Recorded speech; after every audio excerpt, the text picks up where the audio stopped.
Hello, this is Dr. Kim Jong-il. Today I will give a lecture on environmental causes, as the first part of the cause malocclusion. The treatment method of malocclusion can be divided into treatment, according to the result, and treatment by cause. It is important to first know the causes of anterior crowding, open bite, deep bite, Class 2, Class 3 malocclusion. According to the Prophet, only 1/3 of the U.S. population has normal occlusion, and 2/3 have malocclusion. Among the group with malocclusion, only 5 said that the causative factor was known. Prophet divides the causative factors that cause malocclusion into 3 categories. 1. Special causative factor. 2. Genetic factor. 3. Environmental factor. One of the special causative factors is the presence of disturbances at the stage of fetal development. An example is a cleft patient. The second is when there is a birth injury, for example, when there is a problem with condylar growth. Apart from that, there are muscle problems, acromegaly, or hemimandibular hypertrophy. The problems with tooth development include congenital missing teeth, malformed teeth, supernumerary teeth, interference with eruption, ectopic eruption, early loss of primary teeth, traumatic displacement of tooth. To environmental factors, equilibrium theory based on the jaw. Size and shape. The equilibrium theory in it has to influence. Others were said to be genetic elements. Let's look at a case. This is a Class 3 patient with an anterior cross bite, open bite and long face. Is this malocclusion genetic? Is it environmentally determined? The patient's adenoid and tonsil are also large, and the tongue position is low. There will be genetic factors, and there will be some of these environmental factors as well. But if we remove these environmental factors, will it return to normal? It will be impossible. A person has the skeletal Class 2 in fetal period. And as grow, some peoples maintain Class 2 or some peoples become Class 3. If these malocclusions are only genetically defined, there will be many patients who need surgery.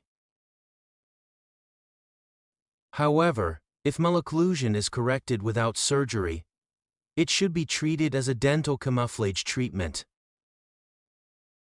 For example, in a Class 3 patient, after extracting one mandibular incisor, the mandibular incisor should be lingually inclined, or the maxillary second premolar and the mandible first premolar should be extracted. These are all possible treatment options. Among the causes of malocclusion, there have been many studies on dental, skeletal, and environmental origins. Environmental origin includes soft tissue such as muscle and tongue thrusting habit. And functions include mouth breathing, ENT problem, and other habits. Dental and aspects include tooth number, tooth size, tooth shape, first, second, third order bends, etc. Skeletal and aspects include the high angle, the low angle, class the 1, 2, 3, asymmetry, a vertical dimension difference, etc. Of these, let's take a closer look at the environmental origin. The teeth are located at the tongue and lip boundary. In this condition, if you list what kind of environmental problems can cause malocclusion: 1. Habitual mouth opening. 2. Tongue position. 3. Tongue thrusting habit. 4. ENT problem. 5. Harmful oral habit. 6. Functional shift. Et. The position of the teeth at the border of the tongue and lip is called the buccinator mechanism. The first factor is habitual mouth opening. We use the term lip competency when a patient is normally good at keeping their mouth closed.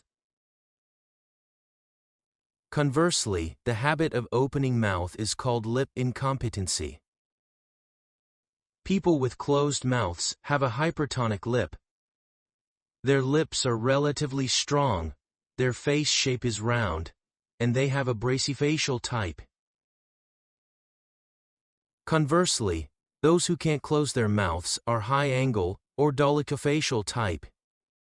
Patients with lip incompetency should observe whether they are habitual opening their mouths, mouth breathing. If patients are mouth breathing, whether they have ENT problem. In addition, smile arc should be observed. Patients with this reverse smile arc generally have high mentalis muscle activity. Next is interlabial gap. The interlabial gap is measured as the distance in millimeters between the upper and lower lips when lip incompetence is present. Large interlabial gap is greater than 3 mm. Yanked Nimara also uses the term open lip posture.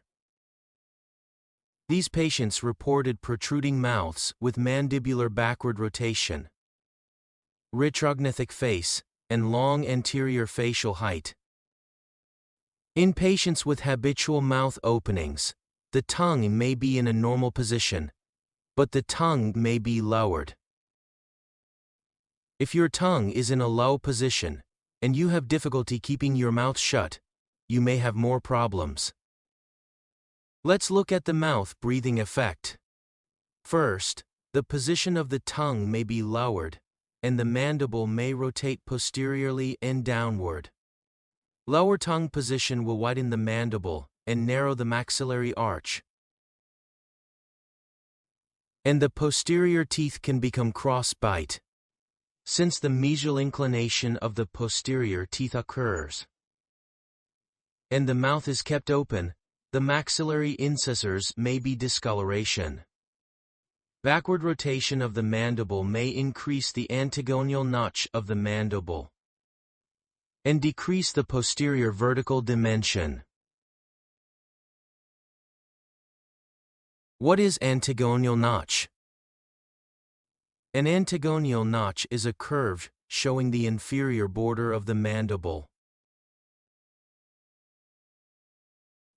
At this time, closing muscles, opening muscles work. Patients with such antagonal notch are most likely open bite or high angle patients. The second factor is tongue position. The position of the tongue can be divided into vertical position and anteroposterior position. Vertical position is tongue position, and anteroposterior position is used as tongue position. The normal tongue position should be slightly away from palatal. But if the tongue position is lowered for some reason, the upper and lower jaw may narrow. Of course, the position of the tongue may be lowered because the upper and lower the upper jaw first. In the SIF, you can also find the position of the tongue by going up from the hyoid bone. If the tongue is located 23 mm away from the palatal plane of the maxilla, it is called high position and normal. The low position is the occlusion level and is the location where the upper and lower posterior teeth. This is a low tongue position, which could lead to the possibility of bilateral posterior crossbite. Mild position is the upper alveolar level, and there is a possibility of unilateral posterior crossbite. The highest position of the tongue was a deep bite 1.60 form, away from the palatal plane. And it was found that the tongue position gradually decreased as it went to normal. Unilateral cross-bite, open bite, and bilateral cross-bite. The position of the tongue is also closely related to the TPW, transpalatal width of the maxilla. TPW is 35 mm normal, and it is also important to distinguish the position of the tongue in the normal state and the position in the narrow state.